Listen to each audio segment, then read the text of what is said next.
چند تشریحات بھی تھیں، لیکن اس کا بیشتر حصہ اللہ تعالیٰ کی حمد و ثنا، تسبیح و تقدیس پر مشتمل تھا۔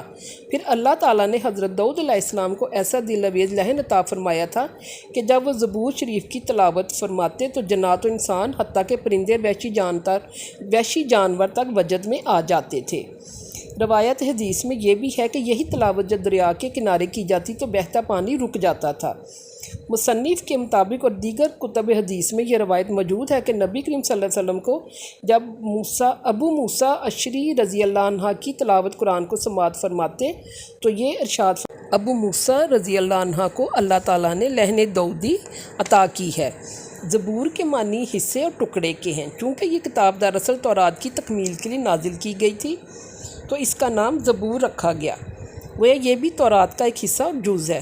زبور چند ایک قصائد اور مسبق کلمات کا مجموعہ تھا جس میں اللہ تعالیٰ کی حمد و ثنا، انسان کی ابدیت و عجز کا اعتراف اور پند و نصیحت، نتائج و عبر کے مضامین تھے۔ مسند احمد کی ایک روایت سے معلوم ہوتا ہے کہ زبور کا نزول رمضان المبارک میں ہوا اور وہ مواعظ و حکم کا مجموعہ تھی۔ اس کتاب میں نبی کریم صلی اللہ علیہ وسلم آپ کے صحابہ کے متعلق سے بشارتیں موجود تھیں۔ قرآن حکیم میں اس کی تصدیق موجود ہے۔ سورہ انبیاء کی آیت نمبر 105 جس کا ترجمہ کچھ اس طرح ہے: ہم نے زبور میں نصیحت کے بعد یہ لکھ دیا تھا کہ زمین کے وارث میرے نیک بندے ہوں گے۔ مفسرین نے یہ تصریح کی ہے کہ آیت مذکورہ میں زبور کے جس واقعے کا اظہار کیا گیا ہے وہ نبی کریم صلی اللہ علیہ وسلم اور آپ کے صحابہ کرام کی بشارت سے متعلق ہے۔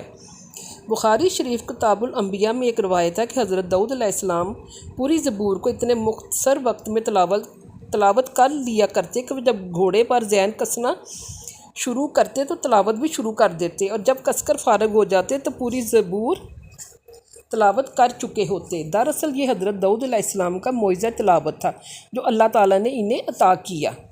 تسخیر حیوانات اور تسبیح جبال الطیور، یوں تو سب رسول خصوصی شرف و امتیاز کے حامل ہوتے ہیں اور اللہ تعالیٰ نے انہیں اپنے بے شمار انعام و کرام سے نوازا ہوتا ہے، تاہم درجات کے لحاظ سے فرق مراتب بھی ہیں اور یہی امتیازی درجات و مراتب ان کو ایک دوسرے سے ممتاز کرتے ہیں۔ سورہ بقرہ کی آیت نمبر 253 میں جس کا ترجمہ کچھ اس طرح ہے: ان رسولوں میں ہم نے بعض کو بعض پر فضیلت دی ہے۔ چنانچہ حضرت داؤد علیہ السلام کے متعلق بھی قرآن حکیم نے چند خصوصیات کا ذکر کیا ہے اور وہ یہ خصوصیات نبیوں میں بہت کم نبیوں کو دی گئی ہیں۔ حضرت داؤد علیہ السلام اللہ تعالیٰ کی تسبیح میں بہت زیادہ مشغول رہتے تھے اور اس قدر خوش الحان تھے کہ جب زبور شریف کی تلاوت کرتے یا اللہ کی حمد و ثنا فرماتے تو ان کے دل نشین لہن سے نہ صرف انسان و جن بلکہ چرند و پرند بھی بے خود ہو جاتے اور آپ کے گرد جمع ہو کر اللہ تعالیٰ کی تسبیح شروع کر دیتے۔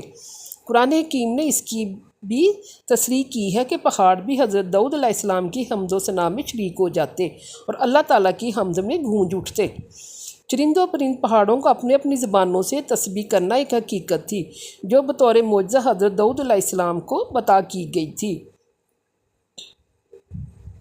بے زبان مخلوقات اور جمادات کا تسبیح پڑھنا کوئی تمثیل یا مجاز نہیں بلکہ یہ ایک حقیقت ہے جس کو قرآن حکیم نے ان الفاظ میں ظاہر کیا ہے۔ یہ بنی اسرائیل کی آیت نمبر 44 ہے جس کا ترجمہ کچھ اس طرح ہے: ساتوں آسمان زمین اس کی تسبیح کرتے ہیں اور وہ سب مخلوقات جو ان کے درمیان ہے، کائنات کی کوئی چیز ایسی نہیں جو اللہ کی تسبیح نہ کرتی ہو، لیکن تم ان کی تسبیح کا فہم و ادراک نہیں کر سکتے۔ آیت بالا میں خود اس شبہ کا جواب موجود ہے کہ جب ہر چیز تسبیح کرتی ہے تو پھر ہم اس کو کیوں نہیں سن پاتے، جبکہ سننے کے لیے اللہ تعالیٰ نے ہمیں کان دیے ہیں۔ شبہ کا جواب قرآن حکیم یہ دیتا ہے کہ ان مخلوقات کی تسبیح کا فہم انسانوں کو میسر نہیں ہے۔ یہ ایسے ہی جیسا حیات شہداء کا ادراک عام انسانوں کو نہیں ہے، وہ زندہ ہے مردہ نہیں۔ مشہور محدث ابن حزم رحمۃ اللہ نے اپنی کتاب الفضل میں اس موقع پر ایک شبہ پیش کیا ہے۔ لکھتے ہیں کہ اللہ تعالیٰ کا کلام تو یہ بیان کرتا ہے کائنات کی ہر شے اللہ کی تسبیح بیان کرتی ہے، لیکن ایک دوہری اللہ تعالیٰ کا منکر انسان بھی شیء میں داخل ہے، حالانکہ وہ کسی لمحہ اللہ کی تسبیح نہیں کرتا، لہٰذا آیت کا عموم کیسے باقی رہے گا؟ قرآن حکیم بھی یہ خود بیان کر رہا ہے، اس کا مقصد بیان بھی یہی ہے کہ نافرمان انسان کے علاوہ کائنات کی ہر چیز اللہ کی تسبیح بیان کر رہی ہے، اور یہ انسان ہی ہے جو انکار اور بغاوت کر رہا ہے۔ قرآن حکیم کا سیاق و سباق خود اس کا اظہار کر رہا ہے۔ الغرض قرآن حکیم کا ارشاد کہ کائنات کی ہر شے اللہ کی حمد و ثنا کرتی ہے، اپنے حقیقی معنی پر محمول ہے، اور زبانی حال کے ساتھ اس کی تعویل کرنا عقل و نقل دونوں کے خلاف ہے۔ البتہ یہ تصویر تمہید انسانوں کے عام فہم و ادراک سے بالاتر رکھی گئی ہے، اور اللہ تعالیٰ کی مرضی معیشت کے تحت کبھی کبھی انبیاء اور رسول کو اس کا فہم و ادراک عطا ہو جاتا ہے، جو ان کے لیے بطور معجزہ دلیل کے ہوتا ہے۔ چنانچہ حضرت داؤد علیہ السلام کی خصوصیات میں سے ایک خصوصیت یہ بھی ہے کہ جب صبح شام اللہ کی حمد و ثنا کرتے تو چرند پرند پہاڑ بھی بلند آواز سے اللہ کی تسبیح تمہید میں ان کی ہمنوائی کرتے، اور حضرت داؤد علیہ السلام ان کی تسبیح کو ظاہری کانوں سے سنتے۔ قرآن حکیم کی آیات انہی حقائق کا اظہار کرتے ہیں۔ سورہ انبیاء کی آیت نمبر 79، جس کا ترجمہ کچھ اس طرح ہے: اور ہم نے پہاڑوں پرندوں کو داؤد کے تابع کر دیا کہ وہ داؤد کے ساتھ تسبیح کرتے ہیں، اور ہم ہی میں ایسا کرنے کی قدرت ہے۔ سورہ سبا کی آیت نمبر 10، جس کا ترجمہ کچھ اس طرح ہے: بے شک ہم نے داؤد کو اپنی جانب سے فضیلت بخشی ہے، وہ یہ کہ ہم نے حکم دیا اسے، اے پہاڑوں اور پرندوں تم داؤد کے ساتھ مل کر تسبیح اور پاکی بیان کرو۔ سورہ سواد کی آیت نمبر 18 اور 19، جس کا ترجمہ کچھ اس طرح ہے: بے شک ہم نے پہاڑوں کو داؤد کے لیے مسخر کر دیا کہ ان کے ساتھ صبح شام تسبیح کرتے ہیں، پرندوں کے پرے کے پرے جمع ہوتے ہیں، سب ان کی تسبیح کی وجہ سے مشغول ذکر رہتے ہیں۔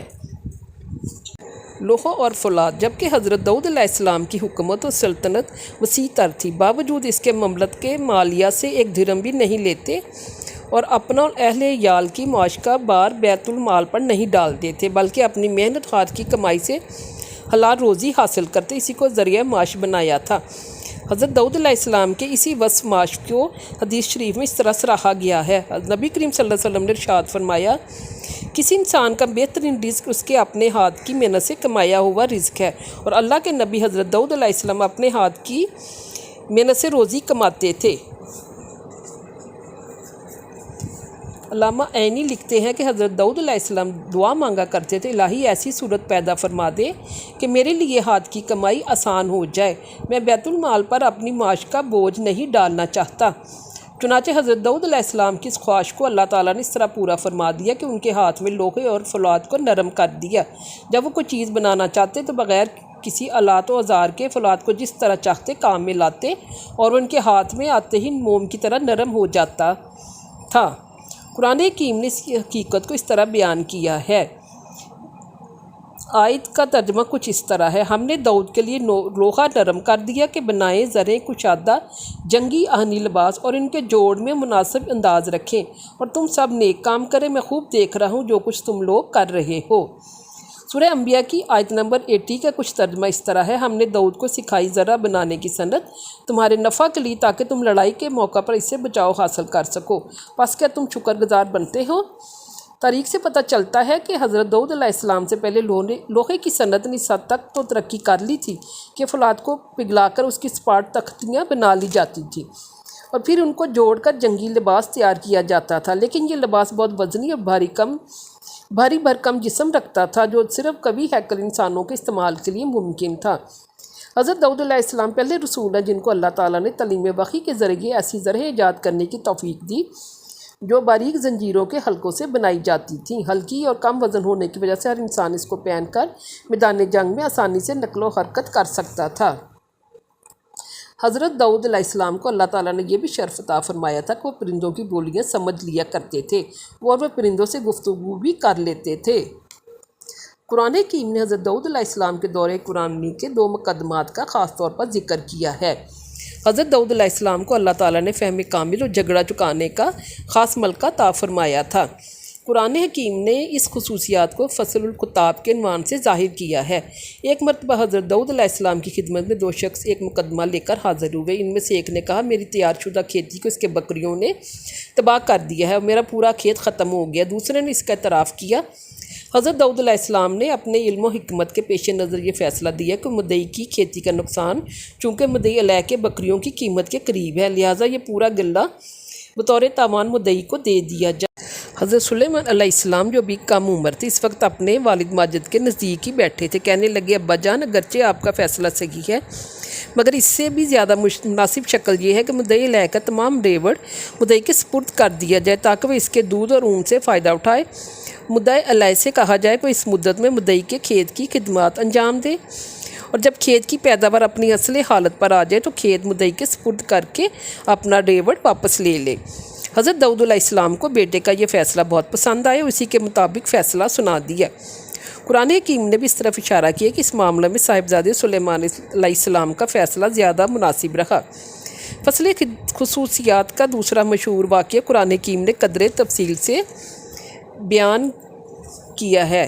یہ واقعہ دراصل حضرت داؤد علیہ السلام کی آزمائش سے متعلق ہے۔ قرآن حکیم نے اس واقعہ کو اسی آزمائشی حیثیت سے بیان کیا ہے کہ اس آزمائش میں حضرت داؤد علیہ السلام سے کچھ لغزش سی ہو گئی تھی جس پر انہوں نے اپنی بندگی اور اعتراف تقصیر کا فوری اظہار کیا اور یہ بات اللہ تعالیٰ کو بہت پسند آئی، اور اسی غرض کے تحت یہ واقعہ قرآن حکیم میں بیان کیا گیا ہے کہ اللہ کے نیک بندوں سے جب کوئی نادانستہ لغزش ہو جاتی ہے تو فوری متنبع ہو جاتے ہیں، بارگاہ الہی میں توبہ استغفار کے لیے سر مسجود ہو جاتے ہیں۔ انبیاء کرام کے ایسے واقعے جن میں ان سے کچھ لغزش ہو گئی اسی غرض کے لیے قرآن کریم میں یہ بیان کیے گئے ہیں۔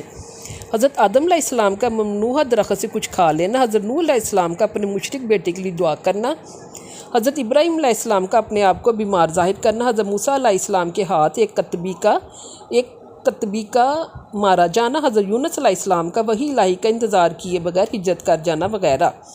ان واقعات کا قرآن حکیم میں دہرایا جانا اسی مقصد کے تحت ہے کہ اطاعت گزار بندوں سے جب بھی کوئی لغزش ہو جاتی ہے بغیر کسی تاخیر بارگاہ الہی میں توبہ استغفار کرتے ہیں۔ انبیاء کرام کا یہ اسوہ ساری انسانیت کے لیے درس و رہنمائی کا ذریعہ قرار پاتا ہے، جو ایسے واقعات میں قرآن حکیم کا بنیادی مقصد ہوتا ہے۔ منقول ہے کہ حضرت داؤد علیہ السلام نے اپنے روزمرہ کی معمولات کو 4 دنوں پر اس طرح تقسیم کر لیا تھا: ایک دن خالص عبادت الہی کے لیے، ایک دن فصل مقدمات کے لیے، ایک دن بنی اسرائیل کی رشد و ہدایت کے لیے اور ایک دن خالص اپنی ذات کے لیے۔ علامہ ابن حزم ظاہری رحمۃ اللہ لکھتے ہیں ایک واقعے کے بارے میں کہ 2 شخص اچانک محراب داؤد میں داخل ہو گئے جہاں حضرت داؤد علیہ السلام مشغول عبادت تھے۔ چونکہ ان دونوں کا معاملہ ایک نازک شکل اختیار کرنے والا تھا اس لیے اس کے طے کرانے میں دونوں کو عجلت تھی۔ جلد بازی میں دروازہ کھلوانے کے بجائے دیوار پھانک کر داخل ہو گئے۔ یہ دونوں شخص عبادت الہی والے دن داخل ہوئے اور وہ بھی دیوار پھاند کر۔ حضرت داؤد علیہ السلام نے اچانک خلاف معمول اس طرح 2 انسانوں کو موجود پایا تو بتقاضائے بشری گھبرا گئے۔ دونوں نے صورتحال کا اندازہ کرتے ہوئے عرض کیا کہ آپ خوف نہ کریں، ہم دونوں ایک جھگڑے میں آپ سے فیصلہ لینے آئے ہیں۔ یہ کہہ کر ان میں سے ایک نے اپنی بات شروع کر دی کہ یہ میرا بھائی ہے، اس کے پاس 99 دمبیاں ہیں یعنی بکریاں ہیں اور میرے پاس صرف 1 بکری ہے۔ یہ مجھ سے اصرار کرتا ہے کہ یہ 1 بکری بھی میرے حوالے کر دے، اس نے مجھے گفتگو میں مغلوب کر دیا ہے۔ حضرت داؤد علیہ السلام نے جواب دیا، اس شخص نے اپنی بکریوں کے ساتھ تیری بکری ملا لینے کا مطالبہ کر کے یقیناً تجھ پر ظلم کیا ہے، اور واقعہ یہ ہے کہ مل جل کر ساتھ رہنے والے لوگ اکثر ایک دوسرے پر زیادتیاں کرتے رہتے ہیں، بس وہی لوگ اس سے بچے ہوئے ہیں جو ایمان رکھتے ہیں اور نیک عمل کرتے ہیں، اور ایسے لوگ بہت کم ہیں۔ یہاں یہ شبہ نہ ہونا چاہیے کہ حضرت داؤد علیہ السلام نے ایک ہی فریق کی بات سن کر اپنا فیصلہ کیسے دے دیا۔ حقیقت یہ ہے کہ جب مدعی کی شکایت پر مدعا علیہ خاموش رہا، اس کی تردید میں کچھ نہ بولا، تو یہ خود اس کے اقرار کا ہم معنی سمجھا جاتا ہے۔ اس لیے حضرت داؤد علیہ السلام نے اپنی یہ رائے قائم کی کہ واقعہ وہی کچھ ہے جو مدعی بیان کر رہا ہے۔ بہرحال حضرت داؤد علیہ السلام نے یک طرفہ فیصلہ دے دیا، لیکن بات کے ختم ہوئے ابھی کچھ دیر نہ ہوئی تھی کہ حضرت داؤد علیہ السلام کو شدت سے احساس ہو گیا کہ اللہ تعالیٰ نے دراصل اس واقعہ سے میری آزمائش کر لی ہے۔ فوری توبہ استغفار کرتے ہوئے سجدہ میں گر پڑے۔ قصور کی نوعیت ایسی شدید نہ تھی کہ اسے معاف نہ کیا جاتا۔ اللہ تعالیٰ نے انہیں معاف کر دیا اور دنیا آخرت میں ان کو جو بلند مقام عطا تھا وہ بھی برقرار رکھا۔ ان کے سیاق و سباق اور آثار صحابہ سے مبنی گزشتہ تحجیز سے جدا اس واقعہ کی ایک اور تفسیر ہے جس کو مشہور محدث حاکم نے اپنی کتاب مستدرک میں حضرت عبداللہ بن عباس رضی اللہ عنہ سے نقل کی ہے۔ اور دیگر محدثین نے اس روایت کو صحیح اور حسن تسلیم کیا ہے۔ حضرت ابن عباس رضی اللہ عنہ حضرت داؤد علیہ السلام کی آزمائش کا ذکر کرتے فرماتے ہیں، ایک مرتبہ حضرت داؤد علیہ السلام نے جناب الہی میں عذرائے ناز عرض کیا، الہی دن رات میں ایک ساتھ بھی ایسی نہیں گزرتی کہ داؤد یا آل داؤد میں سے کوئی شخص ایک لمحہ کے لیے بھی تیری تسبیح تحلیل میں مشغول نہ رہتا ہو۔ حضرت داؤد علیہ السلام نے دن و رات کے تمام اوقات اپنے گھر والوں پر تقسیم کر دیے تھے، گھر ذکر الہی سے خالی نہ رہے۔ اللہ تعالیٰ کو اپنے اس مقرب مقبول بندے داؤد علیہ السلام کا انداز پسند نہ آیا۔ بقی آئی ہے داؤد، یہ جو کچھ بھی ہے صرف ہماری توفیق اور فضل و کرم کا نتیجہ ہے، ورنہ تم میں یا تمہاری اولاد میں یہ قدرت کہاں کہ اس نظام پر قائم رہ سکیں۔ اب جب کہ تم نے یہ دعویٰ کر ہی دیا ہے تو تم کو میں ضرور آزمائش میں ڈالوں گا۔ جب حضرت داؤد علیہ السلام نے استدعا کی، الہی جب ایسا ہو تو پہلے مجھے اطلاع دے دی جائے، لیکن آزمائش کے معاملے میں حضرت داؤد علیہ السلام کی استدعا قبول نہیں ہوئی اور انہیں اس طرح آزمائش میں ڈال دیا گیا جو قرآن حکیم میں مذکور ہے۔ یعنی حضرت داؤد علیہ السلام اس طرح سے تسبیح و تحلیل سے محروم ہو گئے، اور اس وقت آل داؤد میں بھی کوئی شخص عبادت الہی میں مشغول نہ تھا۔ بس یہی آزمائش تھی جس کا تذکرہ قرآن حکیم نے کیا ہے۔ محدث حاکم رحمۃ اللہ نے اپنی کتاب مستدرک میں ایک روایت نقل کی ہے جو کتاب صحاح ستہ میں بھی منقول ہے، جس کا مضمون یہ ہے، حضرت ابو ہریرہ رضی اللہ عنہ کہتے ہیں کہ نبی کریم صلی اللہ علیہ وسلم نے ارشاد فرمایا، اللہ تعالیٰ نے عالم بالا میں حضرت آدم علیہ السلام کی پشت سے ان کی تمام اولاد کو نکال کر ان کے سامنے پیش کیا۔ حضرت آدم علیہ السلام نے اپنی ان اولاد میں سے ایک خوبصورت چمکتی ہوئی پیشانی والے لڑکے کو دیکھا اور دریافت کیا، پروردگار یہ کون لڑکا ہے؟ جواب ملا، تمہاری اولاد میں بہت بعد میں آنے والا تمہارا لڑکا داؤد ہے۔ حضرت آدم علیہ السلام نے عرض کی، الہی میں اپنی عمر کے 40 سال اس لڑکے کو بخشتا ہوں۔ مگر جب حضرت آدم علیہ السلام کی وفات کا وقت قریب آیا تو حضرت آدم علیہ السلام نے ملک الموت سے کہا، ابھی تو میری عمر میں 40 سال باقی ہیں۔ فرشتے نے جواب دیا، آپ بھول گئے، آپ نے اپنی عمر کا یہ حصہ اپنے بیٹے داؤد کو بخش دیا تھا۔ بس حضرت آدم علیہ السلام بھولے اور ان کی ذریت بھی بھولنے لگی۔ اس روایت سے معلوم ہوتا ہے کہ حضرت داؤد علیہ السلام کی عمر شریف 100 سال کی ہوئی۔ تورات اور دوسری تاریخ کی کتب میں ہے کہ حضرت داؤد علیہ السلام نے 13 سالی میں انتقال کیا اور اسرائیلیوں پر 40 سال حکومت کی۔ جعفر بن محمد کہتے ہیں کہ حضرت داؤد علیہ السلام نے 70 سال حکومت کی۔ حضرت ابن عباس رضی اللہ عنہ فرماتے ہیں کہ حضرت داؤد علیہ السلام کا انتقال یوم السبت ہفتے کے دن اچانک ہوا، جبکہ وہ اپنی عبادت والے دن ذکر الہی میں مشغول تھے اور پرندوں کی ٹکڑیاں پرے باندھے ان پر سایہ فگن تھیں۔ مشترکہ تجارت اور ضمانت کے حوالے سے سیدنا داؤد علیہ السلام کے تذکرہ میں فصل مقدمات کے 2 واقعے بیان کیے گئے ہیں جن کی تفصیل پچھلے اوراق میں آ چکی ہے۔ ان میں ایک مقدمہ کا فیصلہ دینے کے بعد سیدنا داؤد علیہ السلام اپنا تاثر اس طرح بیان کرتے ہیں، سورہ سواد کی آیت نمبر 24۔ اس کا ترجمہ یہ ہے، اکثر شرکا کی عادت ہے کہ ایک دوسرے پر یوں ہی زیادتی کیا کرتے ہیں، مگر جو لوگ ایمان رکھتے ہیں اور نیک کام کرتے ہیں ایسی زیادتی سے احتیاط کرتے ہیں، ایسے لوگ بہت ہی کم ہیں۔ قرآن حکیم کی آیت میں مشترکہ کاروبار کا ایک عام عیب بیان کیا گیا ہے اور آج کے دور میں اس کا عام چلن بھی دیکھا جاتا ہے۔ مشترکہ تجارت میں ہر شریک مال تجارت کا اور نفع کا مالک ہوتا ہے۔ اسی ملکی تصور سے مالکانہ حقوق اور قوت اختیار کا شدید احساس پیدا ہو جاتا ہے۔ یہی احساس کبھی کبھی ظلم و زیادتی، خرد و برد، چوری و خیانت کے حدود میں داخل کر دیتا ہے۔ یہی وجہ ہے کہ بڑے بڑے کارخانے شرکا کی خود غرضی، ظلم و خیانت اور ایک دوسرے کی حلق تلفی کے باعث تباہ و برباد ہو گئے ہیں۔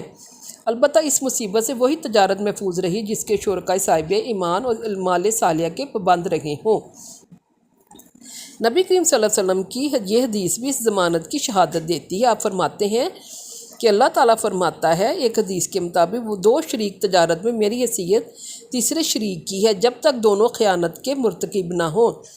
جب وہ خیانت کرتے ہیں تو میں جدا ہو جاتا ہوں۔ گویا مشترکہ تجارت کا ایک شریک خود رب العالمین ہے، بشرط اس تجارت میں خیانت یا چوری نہ ہو۔ سیدنا داؤد علیہ السلام کا ایک لقب ذال الیاد ہے، بیان کیا گیا ہے، یہ سورہ سواد کی آیت نمبر 17 میں ہے۔